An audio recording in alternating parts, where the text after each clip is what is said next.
again back here with my new video on class 10 first chapter political science power sharing.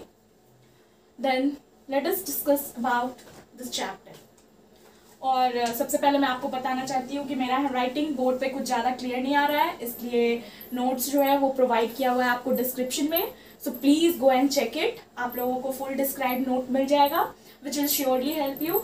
और chapter start करने से पहले मैं ये आपको बताना चाहूँगी कि ये जो चैप्टर है it is very important for class 10th according to CBSE.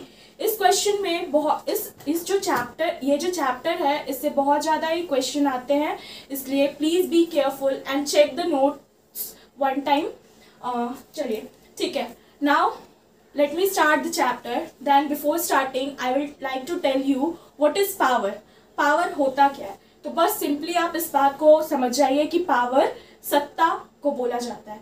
अगर किसी भी कंट्री में सत्ता या फिर पावर ना हो तो it is very difficult for a government to rule over the country. बस ये बहुत ही सिंपल सी बात है कि अगर किसी भी कंट्री में अगर पावर को शेयर नहीं किया जाएगा तो it is very difficult for a government to rule over the country alone. That's why we can see in India also. हमारे जितने भी स्टेट्स हैं सारे स्टेट्स में एक चीफ मिनिस्टर है and at the central level PM Modi is there to look after everything and power is shared by PM Modi to different क्या बोल सकते हैं different states and this is only called the power sharing. और अगर जिस country में power sharing जैसा कोई चीज़ नहीं है, जहाँ पावर सिंगल हैंडेड है, it is a dictatorship country. जैसे हम लोग एग्जाम्पल में देख सकते हैं, हमारे जो हिटलर साहब थे वो खुद भी एक डिक्टेटरशिप कंट्री में थे और वो डिक्टेटरशिप को ही फॉलो करवाते थे अपने कंट्री में. ना ही कोई इलेक्शन करवाते थे, बस सिर्फ और सिर्फ उन्हीं का राज चलता था. जो वो कह दिए वो चल रहा है, जो वो करना चाहते हैं वही चीज़ होता भी था. लेकिन it is not a democratic country. तो सबसे पहले किसी भी कंट्री को डेमोक्रेटिक बनाने के लिए हमें पावर शेयरिंग जैसा चीज़ यूज़ करना ही पड़ता है. और अगर कंट्री में पावर शेयरिंग है तो इट इज़ कूल. ये एक डेमोक्रेटिक कंट्री है. Now let's start the chapter. अब सबसे पहले इस चैप्टर में हम लोगों को दो कंट्री के बारे में पढ़ना है. एक है हमारा बेल्जियम, दूसरा है हमारा श्रीलंका. तो बेल्जियम, अब सबसे पहले हम जानेंगे किसके बारे में, बेल्जियम के बारे में. तो देखिए यहाँ पे मैप बना हुआ है बेल्जियम का, लेकिन आई एम श्योर कि आप लोगों के लिए क्लियर नहीं होगा. मेरा जो ड्राइंग है वो बहुत ही ख़राब है और इसलिए नोट्स में आपको अच्छे से मैप मिल जाएगा. आप प्लीज़ उसको जाकर के एक बार चेक कर लेना. तो let's discuss about the Belgium. तो Belgium is a small country and which is half of the Haryana. मतलब हरियाणा से भी वो छोटा कंट्री है. हरियाणा से भी वो छोटा कंट्री है, ठीक है ना. जितना साइज हमारे इंडिया में हरियाणा का है उससे छोटा साइज बेल्जियम का है यूरोप में, ठीक है. और जो बेल्जियम है उसकी कैपिटल का नाम है ब्रुसेल.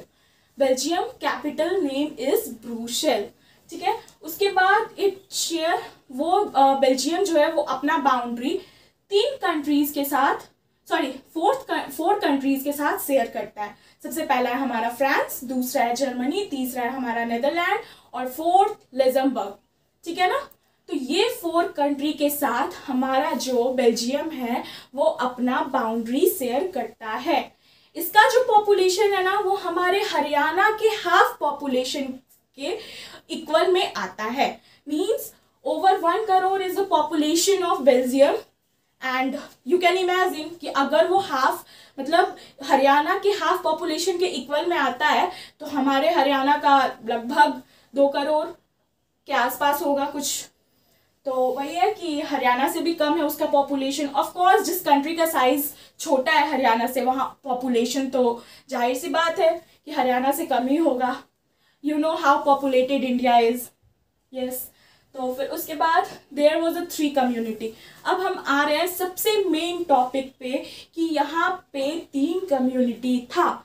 एक था हमारा फ्रेंच स्पीकिंग कम्युनिटी, दूसरा था हमारा Dutch speaking community and the remaining means the third community was German speaking community. अब जो हमारा फ्रेंच स्पीकिंग कम्युनिटी था वो हमारा वेलोनिया रीजन में रहता था, ठीक है ना। जो बेल्जियम का वेलोनिया रीजन था वहाँ हमारा फ्रेंच स्पीकिंग जो कम्युनिटी था वो रहता था। तो on the map we can see कि ये हमारा वेलोनिया रीजन है, ठीक है। ये जो रीजन है हमारा, ये जो रीजन है ये हमारा वेलोनिया रीजन है, ठीक है ना। और ये जो है अपर वाला जो रीजन है ये हमारा फ्लेमिश रीजन है, ठीक है ना। This region is Flemish region, this region is Wallonia region and the remaining one here lives the German speaking people, ठीक है ना। तो इसे अच्छे से याद कर लेना है कि फ्लेमिश रीजन में हमारे डच स्पीकिंग पीपल रहते थे और वेलोनिया रीजन में हमारे फ्रेंच स्पीकिंग पीपल रहते थे and all the other region में कौन रहता था, हमारे जर्मन स्पीकिंग पीपल रहते थे, ठीक है ना। फिर उसके बाद ये जो है यहाँ पे ये छोटा सा आप देख रहे होगे वो है हमारा Brussels, the capital city of Belgium, okay. हमारा जो ब्रुसेल है वो कैपिटल है, ठीक है ना। किसी भी कंट्री का ऑफ कोर्स एक कैपिटल होता है, जैसे इंडिया का दिल्ली है तो उसी तरह बेल्जियम का है हमारा ब्रुसेल, ओके। तो ये था हमारा 3 communities and where they live, I have told you. अब देखिए क्या था यहाँ कि हमारा जो फ्रेंच स्पीकिंग था ना वो पूरे कंट्री में माइनॉरिटी में था। मीन्स ये जो हमारा बेल्जियम है इसमें माइनॉरिटी में थे हमारे फ्रेंच स्पीकिंग, बेसिकली माइनॉरिटी में तो जर्मन स्पीकिंग थे, जर्मन स्पीकिंग वाले भी माइनॉरिटी में थे, बट अगर हम बात करेंगे 2 important communities of Belgium then French and Dutch, ठीक है ना। तो फ्लेमिश रीजन और वेलोनिया रीजन की बात होगी यहाँ पे। तो हमारे जो फ्रेंच स्पीकिंग पीपल थे वो माइनॉरिटी में थे कंट्री में, ओके। लेकिन at the same time in Brussels the French speaking people were in majority. मतलब आप अच्छे से सुनिएगा कि जो फ्रेंच स्पीकिंग पीपल थे वो कंट्री में तो माइनॉरिटी में थे, बट जो ब्रुसेल था हमारा जो कैपिटल सिटी था वहाँ जो हमारा ये फ्रेंच स्पीकिंग था वो क्या था, मेजॉरिटी में। दिस वॉज द प्रॉब्लम, ठीक है ना। यही प्रॉब्लम अराइज हुआ था और इसी वजह से जो भी प्रॉब्लम आया जो हम लोग पढ़ेंगे वो आया था पूरे कंट्री में, ठीक है ना। फिर उसके बाद कि अब देखिए हुआ क्या ना कि जो देखिए यहाँ पे लिखा हुआ है कि but at the same time in Brussels capital region majority of people speak French and minority of Dutch speaking people, ठीक है ना। 80% जो पीपल थे, ये जो हमारा ब्रुसेल था ना, ये जो हमारा ब्रुसेल था इसमें 80% पीपल फ्रेंच बोलते थे, ठीक है ना, और 20% पीपल वेयर स्पीकिंग डच, ठीक है। तो व्हाट वी हैव नोन कि 80% पीपल हमारे कौन थे, फ्रेंच स्पीकिंग, और 20% जो थे हमारे वो डच स्पीकिंग थे। अब देखो जो फ्रेंच स्पीकिंग पीपल थे ना वो रिच भी थे और पावरफुल भी थे। और देखो किसी के भी रिच और पावरफुल होने के पीछे सिर्फ और सिर्फ 2 ही रीजन हो सकता है, या तो उनको उस कंट्री का इकोनॉमी यूज करने आ गया या तो वो बहुत ज्यादा ही एडुकेटेड है। यही रीजन होता है किसी भी कम्युनिटी अगर लेट इट बी, हम लोग अभी अगर हम कम्युनिटी के बात को दूर रखते हैं तो अगर हम किसी कंट्री की भी बात करेंगे तो अगर कोई कंट्री बहुत ज़्यादा ही मतलब क्या बोल सकते हैं उसको कि वो बहुत ज़्यादा ही डेवलप कर गया है तो सिर्फ और सिर्फ एक ही रीज़न होता है कि उसको अपना इकोनॉमी यूज़ करने आ गया। दूसरी चीज़ कि उसको उसमें रहने वाले लोग जो हैं वो बहुत ही ज़्यादा एडुकेटेड हैं। और यही रीज़न था कि हमारे जो फ्रेंच स्पीकिंग पीपल थे, फ्रेंच स्पीकिंग कम्युनिटी जो था वो भी रिच थे, पावरफुल थे। क्यों रिच और पावरफुल थे? Because they have taken the benefit of economy as well as education, ठीक है ना। यही रीज़न था। चलो ये था हमारा बेल्जियम, ख़त्म हो गया Belgium. Now let's see the Sri Lanka. ये रहा हमारा श्रीलंका। जानते हैं मेरे को पता है कि मैप अच्छा नहीं दिख रहा है, so please take the notes which is present in description box, ठीक है। तो श्रीलंका जो था, ठीक है ना, हमारा जो कंट्री था वो आज़ाद हुआ था 1947 में, ठीक है।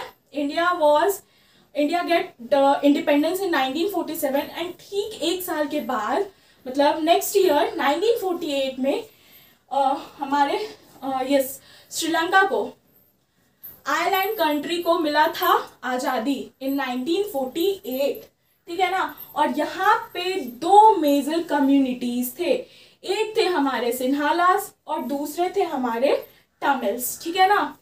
सिन्हालास जो थे वो 74% थे, ठीक है, और तमिल्स जो थे वो 18% थे, ठीक है ना। जिसमें से भी 5% जो थे वो इंडियन तमिल्स थे, मतलब जो इंडिया से जाकर के वहाँ रहने लग गए थे वो इंडियन तमिल्स थे। और जो मतलब वहाँ से जिनके क्या बोल सकते हो इंडियन तमिल्स कहने का मतलब है ना कि जो अभी यहाँ से जाकर के वहाँ रहना स्टार्ट कर दिए वो इंडियन तमिल्स हो गए। और जो श्रीलंकन तमिल्स थे मीन्स उनके जो ग्रैंडफादर थे, ग्रैंडफादर के ग्रैंडफादर थे, वो सब वही रहते थे, ठीक है ना। तो 13% were Sri Lankan Tamil and 5% were Indian Tamils, ठीक है ना। तो now let us see on the map Sri Lankan Tamil, ये जो पोर्शन है ये पूरा हमारा श्रीलंकन तमिल यहाँ पे रहता था, ठीक है ना, यहाँ पे देख लो। फिर उसके बाद ये जितने भी लाइनिंग किए हुए हैं पोर्शन ये हमारे सिन्हालास थे, ठीक है ना। 74% were the Sinhalas present in Sri Lanka, वही सिन्हालास थे ये। फिर ये जो इंडियन तमिल हैं ये जो थे ये वो तमिल्स थे जो इंडिया से श्रीलंका में गए थे, ठीक है ना, इंडिया के तमिल स्टेट से श्रीलंका में गए थे, ठीक है। और ये जो बाकी ये राउंड सा सर्कल सा जो दिख रहा है हमारा छोटा छोटा कहीं वो जो था हमारा कौन थे, मुस्लिम्स थे, ठीक है, वो हमारे मुस्लिम्स थे। तो यही था हमारा वहाँ के 2 major communities Sinhalas and Tamils. चलो इसको एक बार रिवाइज कर लेते हैं कि 2 मेजर कम्युनिटीज वहाँ रहते थे, सिन्हालास एंड तमिल्स। सिन्हालास जो थे वो 74% थे, तमिल जो थे वो 18% थे, और उसमें भी 5% इंडियन तमिल्स थे। इंडियन तमिल्स वो थे जो इंडिया के तमिलनाडु से जाकर के वहाँ रहने लग गए थे, और श्रीलंकन तमिल वो थे जो पहले से ही वहाँ रह रहे थे, ठीक है, जिनके ग्रैंडफादर या फिर ग्रैंडफादर के ग्रैंडफादर जो वहाँ रहते थे वो श्रीलंकन तमिल्स थे, और वो कितने थे, 13% थे, ठीक है। नाउ चलो let us now study about this majoritarianism in Sri Lanka, ठीक है। तो सबसे पहले आप पूछोगे, ऑफ कोर्स ये आपके दिमाग में क्वेश्चन आएगा कि मेजॉरिटेरियनिज्म होता क्या है। तो मेजॉरिटेरियनिज्म बस इतना होता है कि जो मेजॉरिटी में जो मतलब इस कंट्री में जो लोग मेजॉरिटी में थे उनके लीडर्स अपने मन से जैसे वो रूल करना चाहते थे वैसे वो रूल कर रहे थे, सेम एज कि जैसे ब्रिटिशर आकर के इंडिया पे रूल करने लग गए, बस यहाँ पे भी वही कुछ हाल था कि सिन्हालास कम्युनिटीज़ के जो लीडर्स थे उन्होंने भी तमिल्स कम्युनिटी पे कुछ इसी तरह से रूल करना शुरू कर दिया था। फिर the leader of Sinhalese community secure dominance by virtue of majority, कि यही हम देख रहे हैं कि 74% जो लोग थे वो सिन्हालास कम्युनिटी से बिलोंग करते थे, और उन्होंने क्या किया कि वो अपने कम्युनिटी का उन लोगों ने अपने कम्युनिटी का डोमिनेंस दिखा दिया। फिर उन लोगों ने क्या किया कि जो हमारे तमिल्स थे उनके ऊपर वो रूल करने लग गए, and they adopted majoritarianism and established Sinhala supremacy. फिर उन लोगों ने सिन्हाला सुपरमेसी को एस्टैब्लिश कर दिया।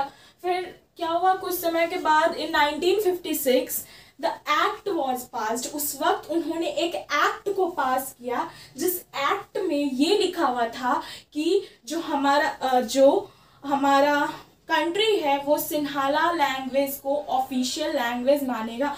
Means they have totally told that they have recognised Sinhala as official language.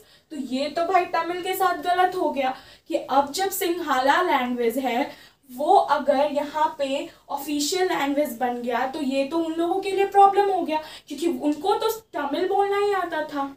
Basically हम सुनकर के कुछ चीज़ों को सीख सकते हैं, लेकिन सबको तो उनके लैंग्वेज में वो क्या होता था वो तो पूरा सब लोग तो नहीं सीख पाएंगे। तो यही प्रॉब्लम हो गया था और उन लोगों को ऐसा करना नहीं चाहिए था। हमें, अगर हम अपने कंट्री का बात करें, as we talk now about India, तो इंडिया में भी अगर नॉर्थ में जाओगे तो कोई और लैंग्वेज आपको मिलेगा, लेकिन आप साउथ में चले जाओ या मिडिल इंडिया में ही चले जाओ ना, आपको कोई और लैंग्वेज सुनने को मिल जाएगा। ईस्ट में जाओगे तो राजस्थानी, गुजराती, असमीज वगैरह आपको सुनने के लिए मिल जाएंगे। वेस्ट में जाओगे तो राजस्थानी, गुजराती आपको सुनने को मिल जाएंगे।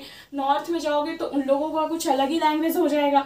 साउथ में जाओगे तब तो उन लोगों का पूरा लैंग्वेज ही चेंज रहता है। केरल, तमिलनाडु के साइड में उन लोगों का लैंग्वेज चेंज रहता है, ठीक है।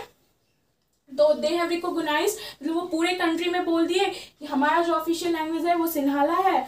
फिर उसके बाद उन लोगों ने एक प्रिफरेंशियल पॉलिसी उसी में पास किया था, ठीक है ना। जो हमारा ये जो एक्ट था उसमें एक प्रिफरेंशियल पॉलिसी था, ठीक है ना। और उस प्रिफरेंशियल पॉलिसी में क्या था, उस प्रिफरेंशियल पॉलिसी में जितने भी सिंघाला कम्युनिटी के लोग थे उनको एडवांटेजेस दिया गया था, ठीक है ना। उनको एडवांटेजेस प्रोवाइड किया गया था। उनको एडवांटेजेस किस चीज़ में प्रोवाइड किया गया था, जॉब में प्रोवाइड किया गया था, एजुकेशन में प्रोवाइड किया था, और भी बाकी चीज़ों में, मतलब फिर इकोनॉमी वगैरह में जो हमारे मतलब गवर्नमेंट सेक्टर्स थे उन सब में भी उनको एक तरह से क्या एडवांटेजेस प्रोवाइड किया गया था। और उन लोगों ने फिर एक और चीज़ किया था कि जो वह बुद्धिज़्म था उसको उन लोगों ने ऑफिशियल रिलीजन बना दिया था।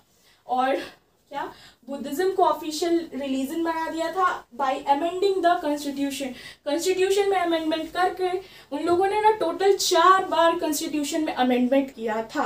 और 4 बार वो कॉन्स्टिट्यूशन में अमेंडमेंट करके, अमेंडमेंट मतलब क्या होता है, बार बार चेंजेस लाना किसी भी चीज़ में नहीं, सॉरी, ये बेसिकली सबसे ज़्यादा हमारा होता है कॉन्स्टिट्यूशन में। जब वो चीज़ पब्लिक के लिए अच्छा नहीं होता है, जब वो गवर्नमेंट को ऐसा लगता है कि ये चीज़ चेंज होना चाहिए, तब वो अमेंडमेंट लाते हैं। और अमेंडमेंट भी ऐसी कोई बात नहीं है कि वो अकेले करते हैं, वो पहले पूरे जितने भी उनके गवर्नमेंट में पार्ट होता है, जितना भी ऑर्गन होता है, सबके लीडर से वो बात करते हैं, उसके बाद ही कोई अमेंडमेंट होता है हमारे कॉन्स्टिट्यूशन में। बट वहाँ पे तो सिन्हालास का सुपरमेसी था, तो जो भी लीडर्स थे वो सिन्हाला के ही थे, सिन्हाला कम्युनिटी के थे।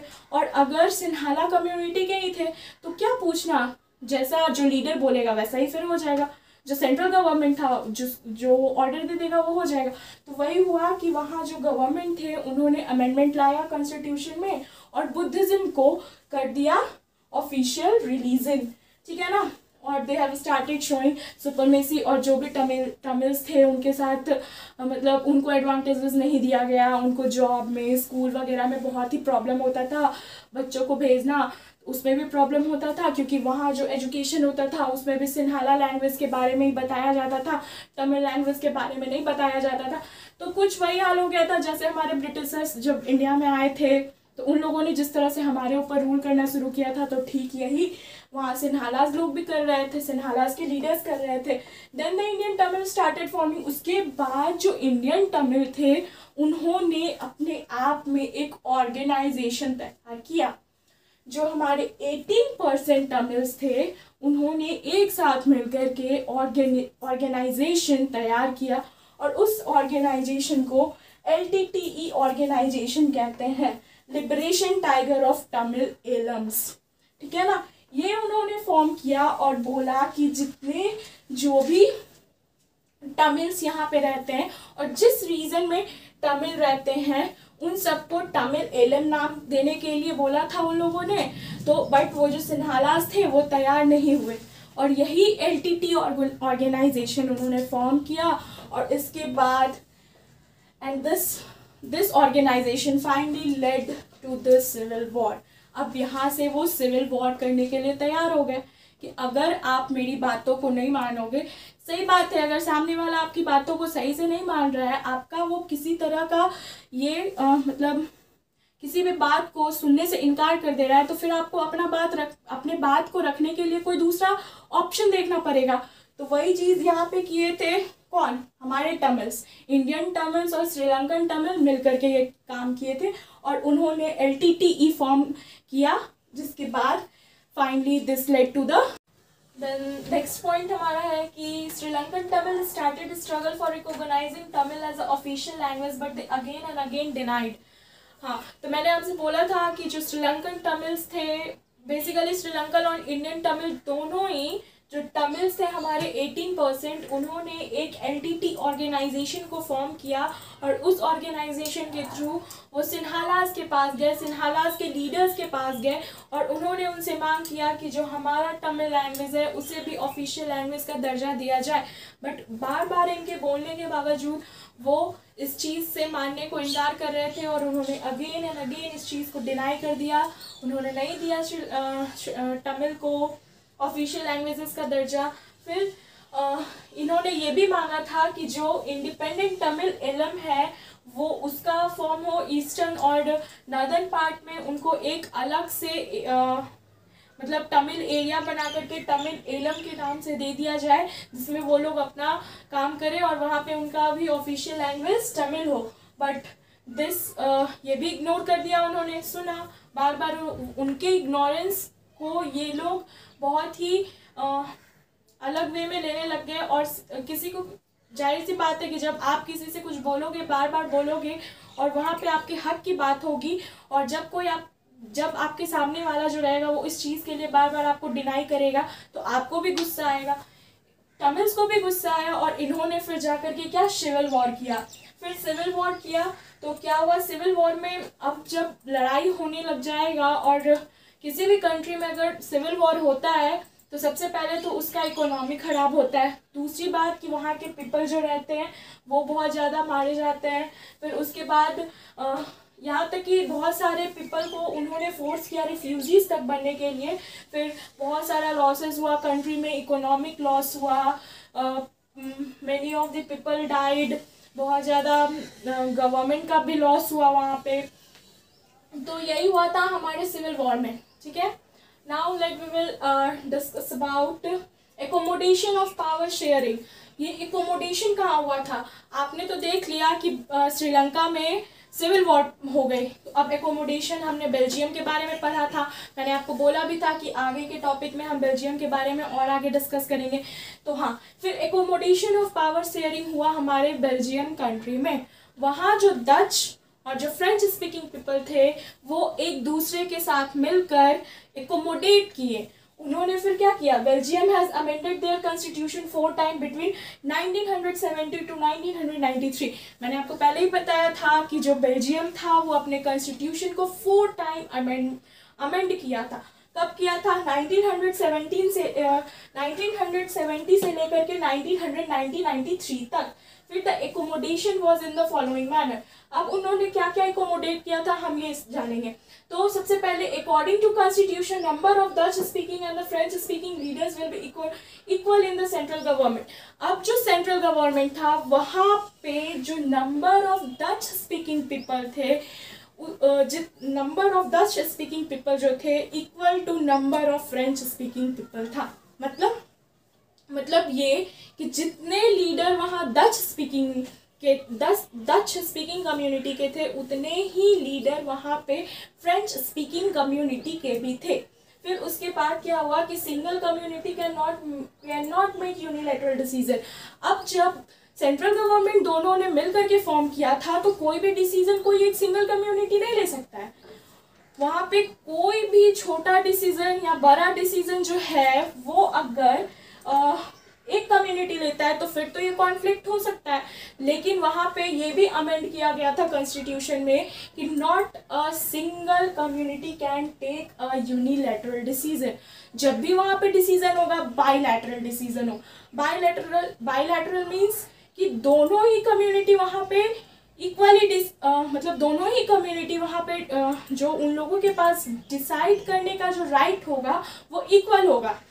अगर किसी चीज़ के लिए डच को लगा कि नहीं ये हमारे साथ गलत है तो डच डिनाई कर सकता है, और अगर फ्रेंच को लगा कि ये हमारे साथ गलत हो रहा है तो फ्रेंच भी डिनाई कर सकता है। और जब दोनों का सपोर्ट मिल जाएगा कि नहीं ये हमारे लिए भी सही है और फ्रेंच के लिए भी सही है तो वो उस चीज़ पे अमल करेंगे। और यही होता है हमारा बाईलैटरल और यूनिलैटरल। अगर कोई सिंगल कम्युनिटी लेगा तो वो यूनिलैटरल हो जाएगा, लेकिन यूनिलैटरल हमें लेना नहीं था। many power of central government is given to the state government, Dutch and French. ठीक है ना, देखो जब वहाँ पे जो सेंट्रल गवर्नमेंट था उन्होंने बहुत सारे पावर को स्टेट गवर्नमेंट के हैंड में दे दिया था।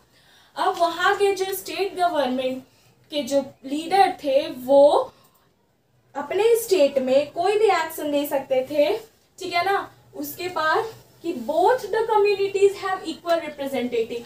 अब जब भी हम ये होता है ना कि मतलब हमारे कंट्री में लोकसभा या राज्यसभा में हर स्टेट से रिप्रेजेंटेटिव जाते थे, तो वहाँ पे भी रिप्रेजेंटेटिव जाते थे सेंट्रल गवर्नमेंट के पास। तो ऐसा बोला गया था कि दोनों ही कम्युनिटी से इक्वल नंबर ऑफ रिप्रेजेंटेटिव वहाँ जाएंगे, ठीक है।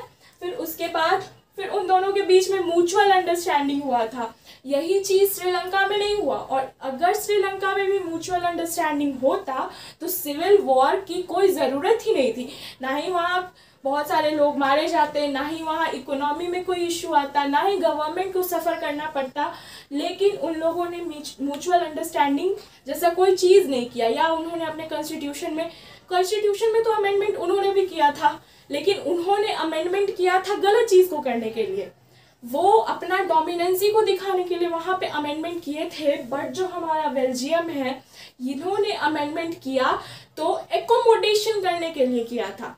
तो बेटर तो कौन सा हुआ? बेटर तो हमारा ये एकोमोडेशन वाला ही हो गया। हम लोग बात कर रहे थे म्यूचुअल अंडरस्टैंडिंग।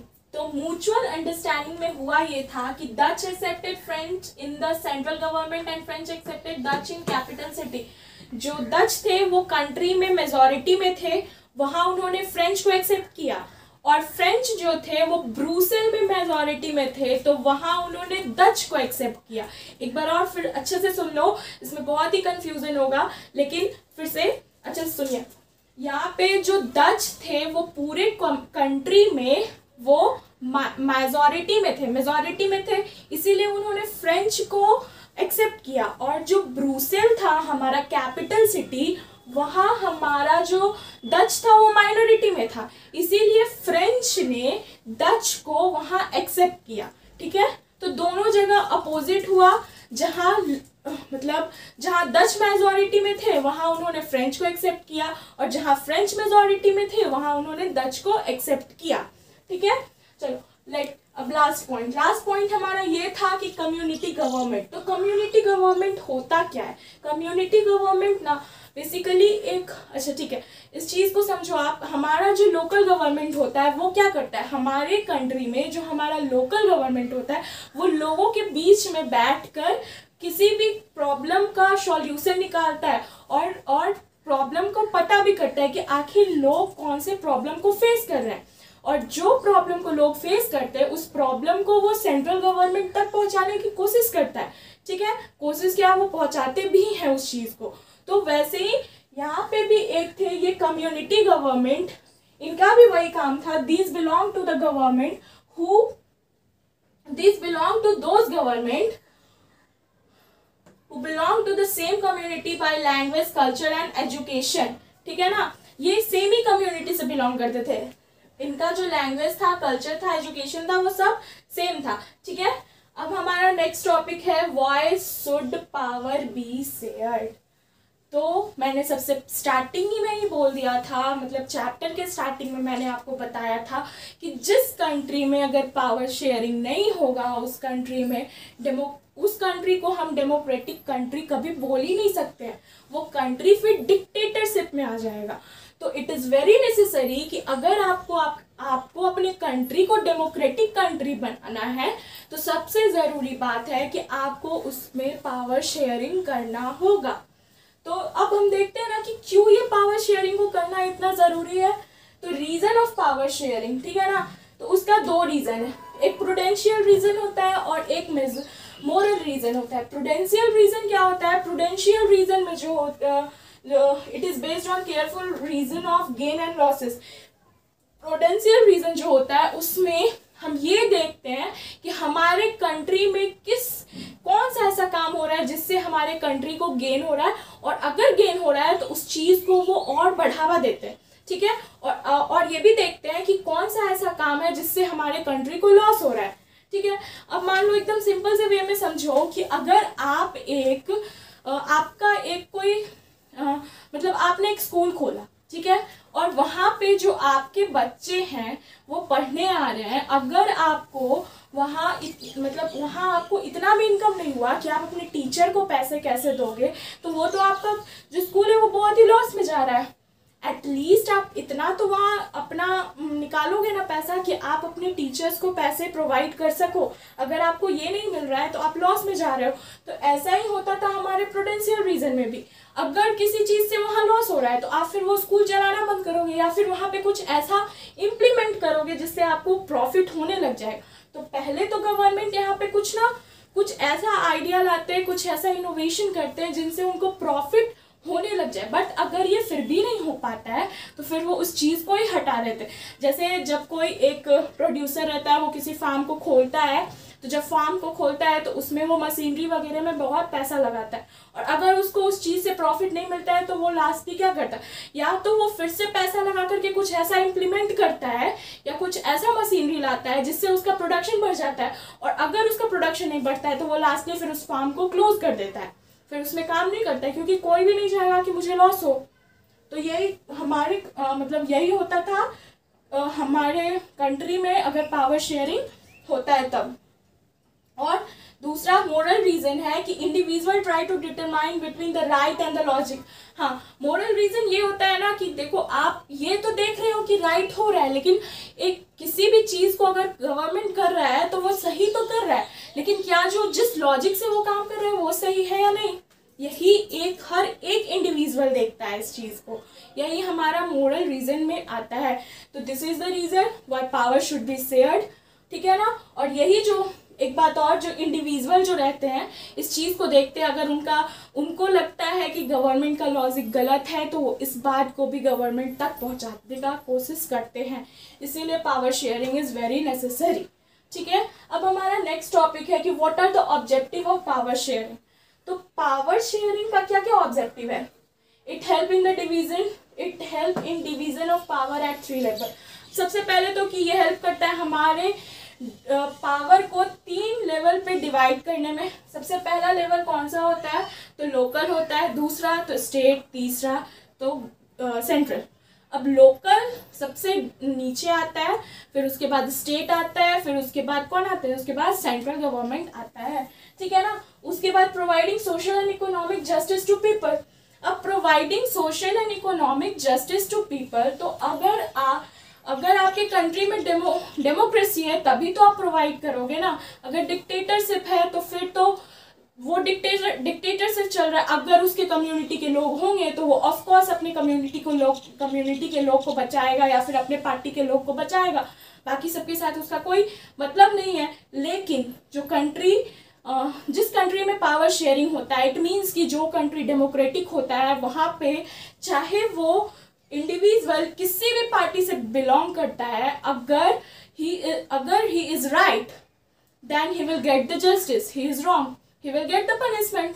ये नहीं देखा जाएगा कि वो कौन है, सामने वाले का क्या रिलेशन है उसके साथ, या फिर गवर्नमेंट का क्या रिलेशन है उसके साथ, ये सब नहीं देखा जाएगा, ठीक है। इसीलिए power sharing is very necessary. फिर reduction of poverty, power sharing होने से रिडक्शन ऑफ पॉवर्टी होता है। अब आप पूछोगे ये होता कैसे? तो ये होता इसलिए है ना कि मैंने बताया कि लोकल गवर्नमेंट जो रहते हैं वो लोग क्या करते हैं, जो भी प्रॉब्लम होता है उसको स्टेट तक लेके जाते हैं। तो वो क्या करते हैं, वो जो भी प्रॉब्लम होता है उसको सेंट्रल गवर्नमेंट तक लेके जाते हैं।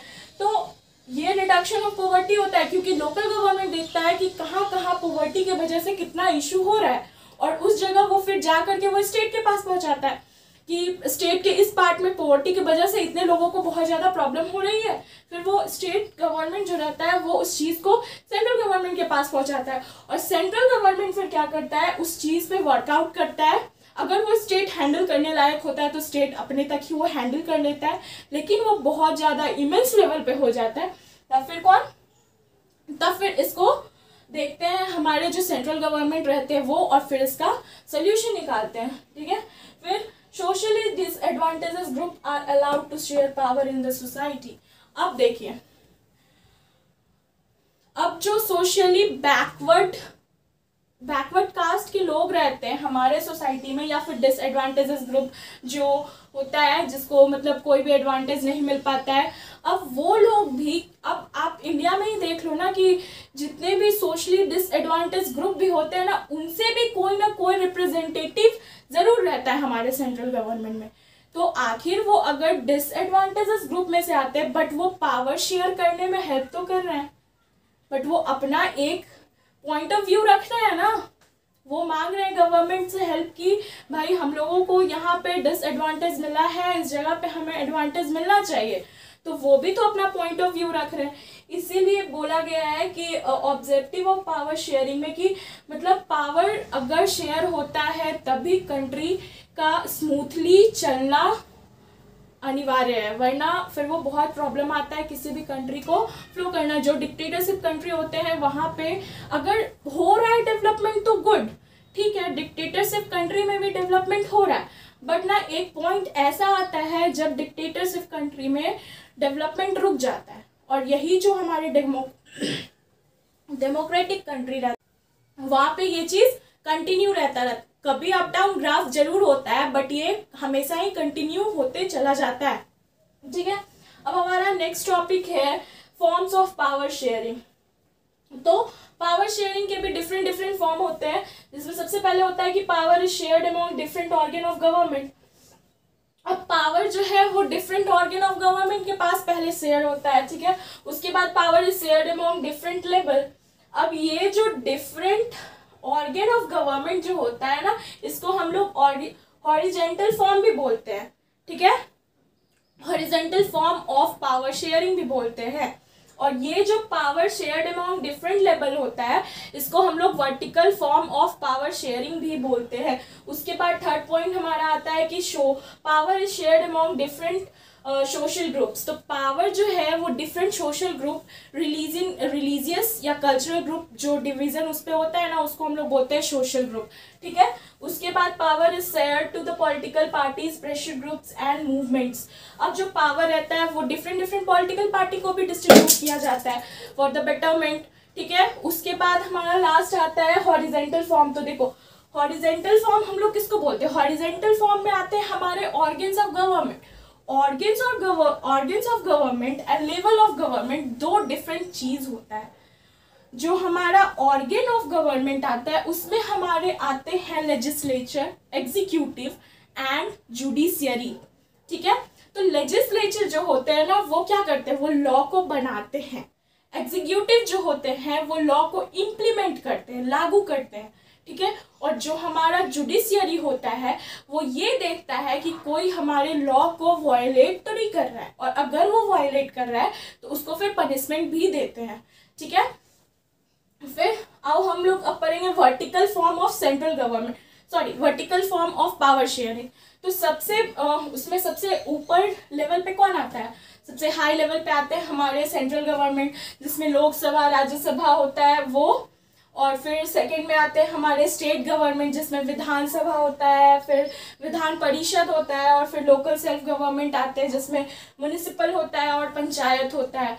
तो that's all, your first chapter is completed, means the power sharing अब खत्म हो चुका है।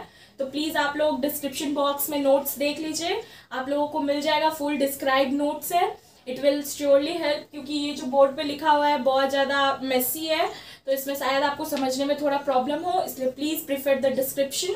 और उसके बाद ये जो पावर शेयरिंग है इसको अच्छे से पढ़ लीजिएगा उस नोट्स के थ्रू, क्योंकि ये मैंने पहले भी बताया था कि सीबीएसई से इससे बहुत ज़्यादा क्वेश्चन आते हैं क्लास 10th में। And lastly I will tell कि if you find my video helpful for you, please share with your friend, please like it, please subscribe it, and please press the bell icon so that you will get the knowledge for my next video. Thank you.